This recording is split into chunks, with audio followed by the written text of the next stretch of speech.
there was a severe lack of trust between low propensity voters and the whole electoral process.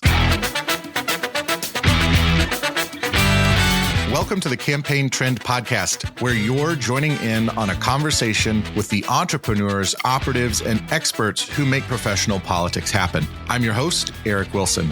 Our guest today is Stephen Aaron, founder of Perspective Strategies. He is also the founder of a voter turnout initiative in 2024 called Vote for America that worked to activate social media influencers and podcasters. In this episode, we dig into the mechanics and strategy of working with social media influencers with an eye towards how everyone, not just presidential candidates, can incorporate this into their campaigns.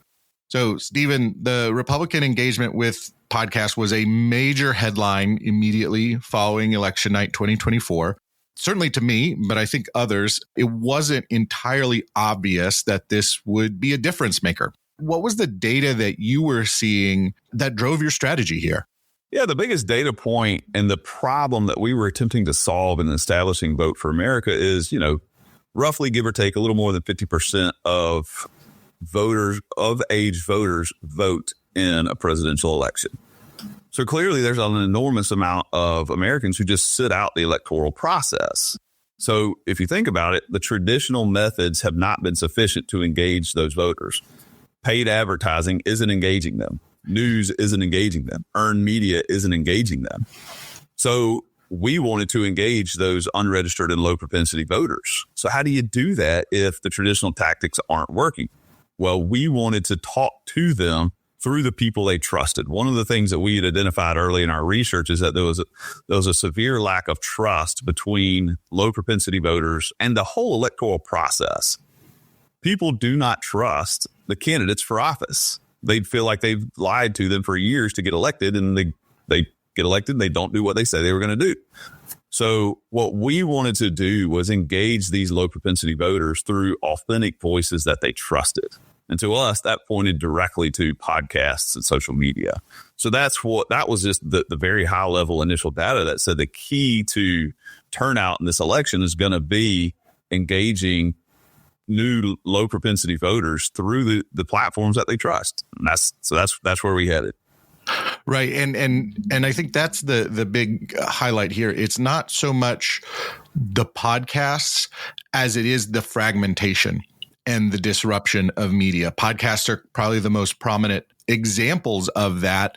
But as listeners will know, in our previous conversation with David Konevsky from our post-election survey at the Center for Campaign Innovation, it is a media fragmentation problem. It's not that podcasts are taking over. They're one of the ways that people are getting more information now. And one of the key things is you mentioned trust, that we also see that divided with news consumption, not just with politics. Big time. So podcast, one of the things that steered us toward podcasts as well is you're correct. There is a fragmentation, and no, podcasts are not going to take over mainstream media because people want mainstream media exists to produce for the purpose of getting people the news very quickly. But if you look at some of these podcasts, they will outperform a national news segment. You've got just the viewers on YouTube that will outperform CNN on any given night or Fox News on any given night. Even sometimes it'll outperform ABC, CBS, and NBC on any given night. So, again, if that's what it kind of brought us back to, you've got these massive audiences on these alternative media platforms.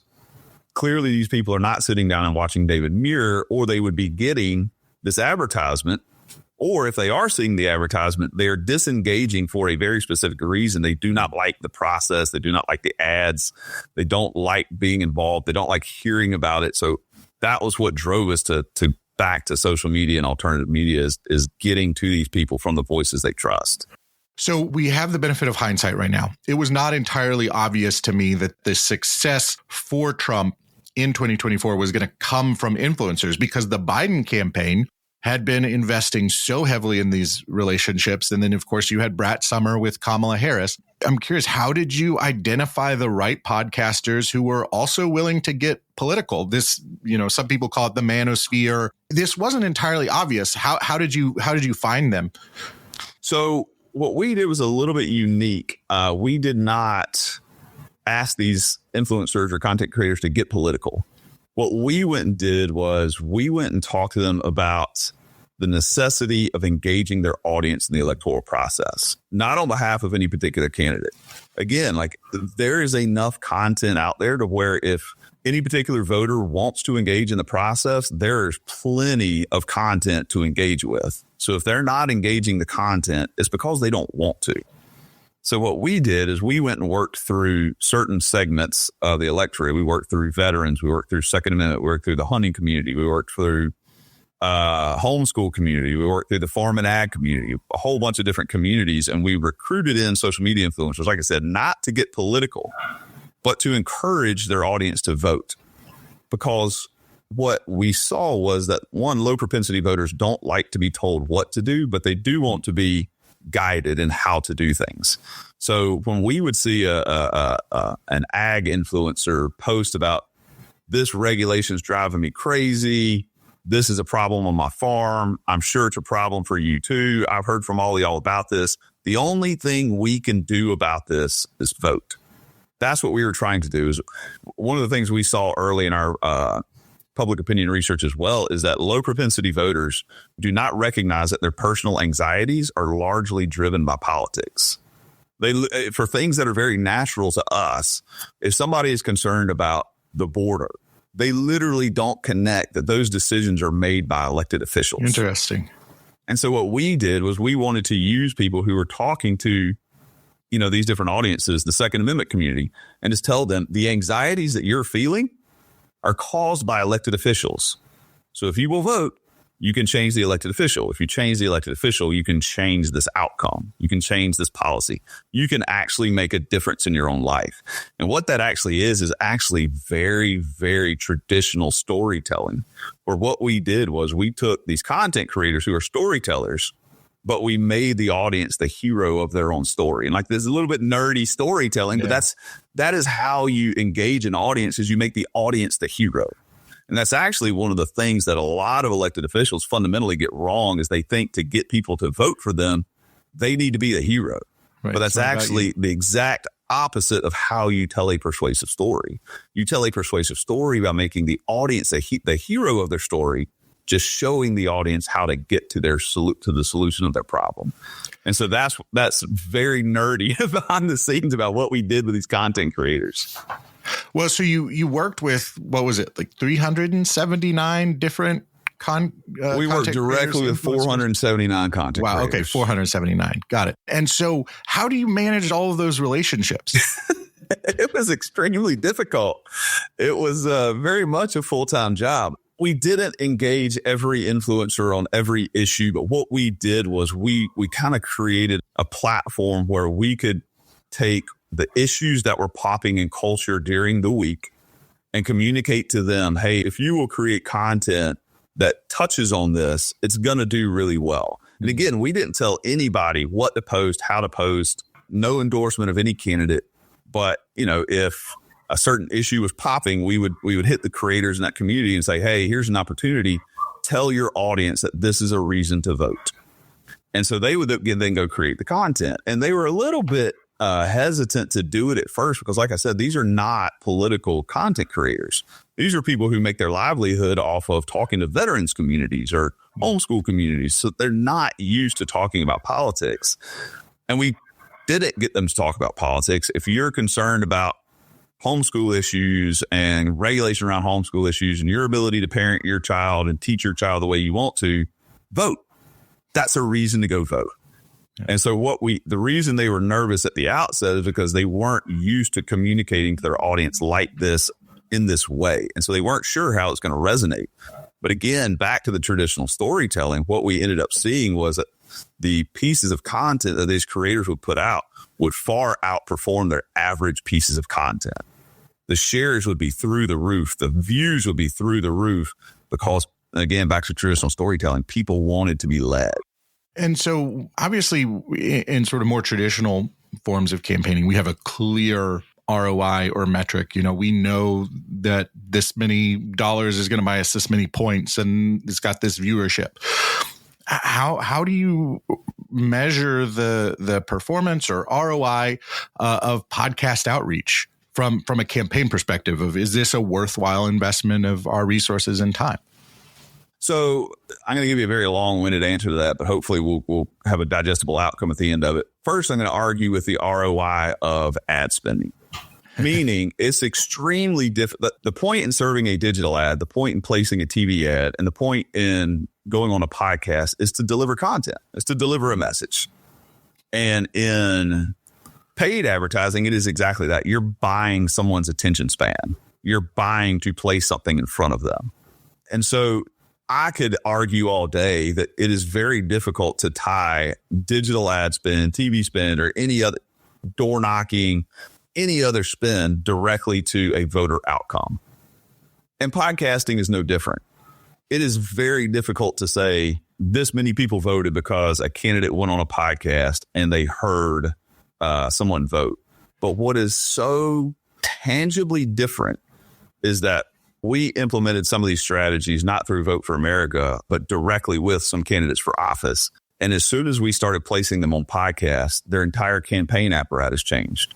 Their small dollar fundraising changed. Their web traffic changed. Their media outreach changed. Their conversations in public changed. Everything changed for the single reason that they came across as a normal human being. You know, you hear this about candidates every day. You'll meet somebody will meet a candidate. They'll just say, man, I wish the public could see that side of this candidate. Right. Well, that's exactly what a podcast allows for someone who is trained on how to do it. You actually get to see behind the veil because these candidates for so long have been taught to get their guard up, to go on when you're going on Fox News, you're going on CNN, or you're going on your local radio show, get your guard up. You're going into an interview. Don't say anything stupid. Don't cause damage. And what happens is you become very inauthentic to the people that you're trying to appeal to. And what Donald Trump did really well was he could go on these podcasts and just be himself. And so we worked with several candidates last cycle to just teach them to do this. How do you go on a podcast and be authentic? How do you carry a conversation for 2 hours? And so when you get some of these strategies down and some of these tactics down and retrain yourself to actually be more open and to let the public see more of who you are and to let your guard down, it becomes very, very appealing to the public. And, you know, we could actually go put some data behind, especially Trump, how much podcasting changed the outcome of his election. And I mean, I can personally tell you it's a little bit anecdotal, but I had a number of conversations with people who said that they became comfortable voting for Donald Trump because they saw J.D. Vance as a normal human being. And I mean, that is J.D. Vance's entire reputation with the general public changed because of podcasts. Trump was a very known entity, but you know, Sean Ryan show, Theo Vaughn, Joe Rogan, and others gave him the opportunity to kind of talk to larger, you know, low propensity audiences. Right. But he is generally a known entity. J.D. Vance's brand with the general public had largely been painted by the mainstream media. And so when he got to go on these podcasts and the general public got to see how smart he is, how eloquent he is, how thoughtful he is, and how he's not a monster or a crazy person or weird, they liked it. Yeah. And so for people who were hesitant to vote for Trump, it kind of gave them this like, oh, I can do this. Like, I like JD. Like, if something bad happens, I like JD. We're good. Like, I got it. We're good. So that's the power of podcasting. You're listening to the Campaign Trend Podcast. I'm speaking with Stephen Aaron about his work with Vote for America and influencer podcaster outreach. So, Stephen, everyone is looking at how they integrate podcasts into their own strategy now. What do they need to know about podcasts? How are they different than booking on cable news or something like that?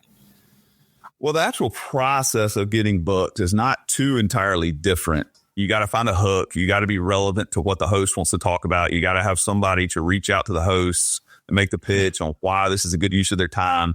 You know, I get so many bad pitches for this podcast. It's clear that people have not even looked at my Twitter bio, for example. Yeah, exactly. And so, you know, the actual tactical process of getting on a podcast is not too dissimilar from getting on freaking Sean Hannity or your local news network. but the process of performing well on a podcast is entirely different. This is a perfect example of it. One is you have to be able to carry on a normal conversation. One of the things that I highlighted earlier in the cycle was this is the 1960 Nixon-Kennedy TV debate year where Nixon got crushed by Kennedy on TV, and it changed elections for the next 60 years. If you could not perform on TV, your career was capped. Podcasting is going to be the exact same thing. If you cannot come on to a podcast, even if it's a small podcast with 500 listeners in a hometown, your career is going to be capped because this is how people are absorbing information now. And so the process of actually performing on a podcast it's a very different skill that people have to be trained on to do.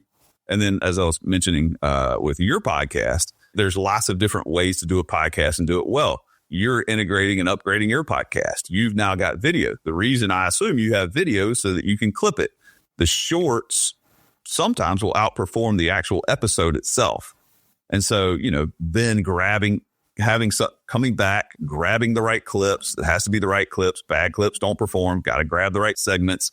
They got to be edited. They got to be produced. They got to be put out properly. And if you're doing it right, there's ways to even boost those clips. And when you're boosting the clips, it boosts the candidate itself. It boosts the episode of the podcast. It boosts the whole ecosystem. And so there's a lot of minutia into a proper podcast performance. So the candidate has to do some things differently. This is not a soundbite thing. You're not trying to beat the clock. I mean, I think that's a lot of traditional media training is, look, you've only got 3 or 5 minutes on a segment. You need to hit these points and repeat them over and over again. Don't sound natural. Don't tell stories. And the advice for podcasts is the complete opposite of that. Of like, your goal is to get people to like you, not to score points or make arguments. Podcasting is a storytelling platform at its core. I mean, that's it. And so, the best advice that I give anybody that I'm training to go on a podcast is this is not an interview. It's a conversation. People want to feel like they're sitting at a table with you, listening in on a conversation. And you do a great job of that, even the way you introduce the podcast. There is no, hey, great, thanks for having me on. This is wonderful. Right. No, it's literally injecting yourself into a conversation. And so it's immediately engaging.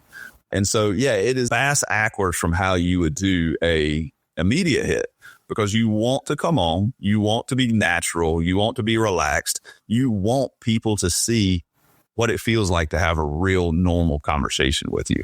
Yeah.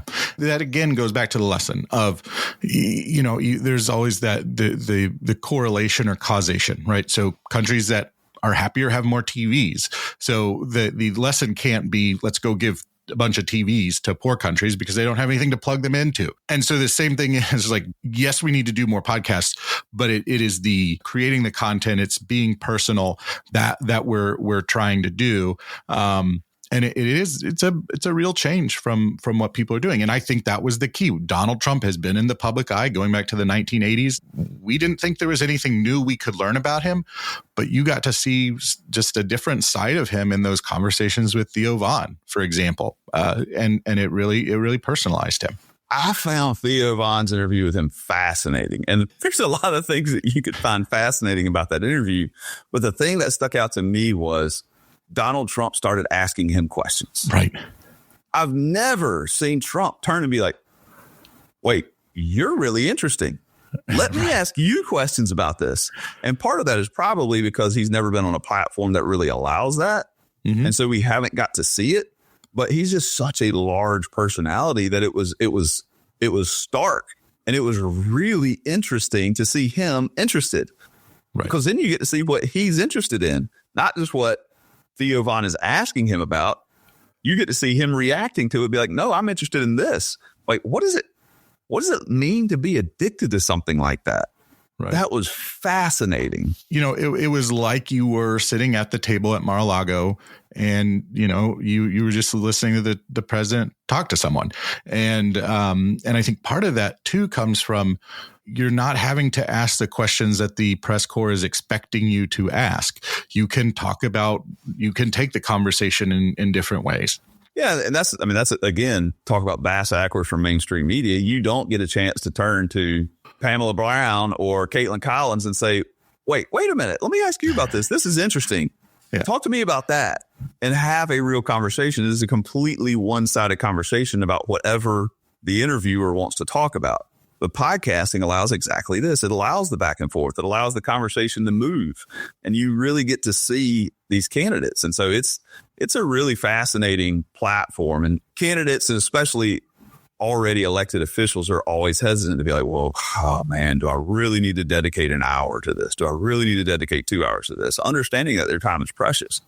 But there's two things that come out of this. And one of them is you get a month of content from doing one podcast, because you can take those clips, you can spread them out over time. You can share them on Instagram. You can share them on Twitter. You can send them out over your email blast. You can use them as responses to policy questions that people send out, because you go on some podcast, talk about a policy. Next time somebody asks you about a policy, you get to send them a video clip. It takes zero time, much more interactive than some letter from an LC. Like, you get so much content that comes out of podcasts. So it's just an extremely valuable platform.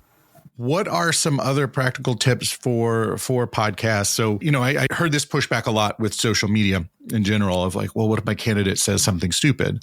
And I always point out that is a candidate problem, not a social media problem. And so, these podcasts are open-ended. Some of them go for 2 hours, 3 hours. Probably not many candidates or elected officials are sitting down for that long, but it is longer than that 5-minute TV hit, and you got to prepare for stuff. So what are some other practicalities around doing podcasts? Yeah, there is a whole training mechanism that we go through to help people really dial into how to perform on a podcast. But a big part of that training is getting people to actually stop being scared of screwing up, saying the wrong thing. Shame is probably not completely divorced from politics now, but we have divorced a lot of shame out of politics.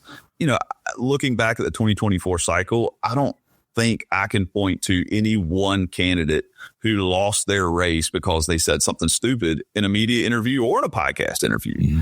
And so when you kind of get past like, all right, there's room for mistakes. This is not a one-shot deal. I'm not getting run out of town on a rail for having one mistake or saying one phraseology wrong, or even just saying something about my past that nobody knew before. Like, that just isn't a part of the equation anymore. But I'd also say you don't have to prepare for a podcast interview the way you do a mainstream media interview, especially on the center right. They feel like a mainstream media interview is going to be antagonistic. And so you go in, one, with your guard up, so the public isn't going to get to know you, but you're also ready for shots to be fired at you. But you go into a podcast, and it's not that. Like, very rarely, I'm sure there's one somewhere, but like, I don't really remember an antagonistic podcast interview, because the whole point of a podcast is to have a conversation. Like, I've listened to plenty of podcasts where people disagree, but I've never seen a back and forth on a podcast the way you see on a panel on Fox News or CNN, where people are just shouting at each other. I've never seen it. Yeah, it really is. I think it's a new form, and people are going to have to adapt to it. I mean, there's this, it's not quite talk radio. It's not quite cable news. It's something new and different. And as you point out, you just get a ton of different stuff from it. You get clips, you get social media. I mean, it's huge value for the investment of your time. Yeah, even if candidates and elected officials started doing one a month, which is probably a lot. So let's call it one every 2 months. You're going to get, like I said, a month of content from sitting down for 1 hour, and it'll get used in multiple different ways.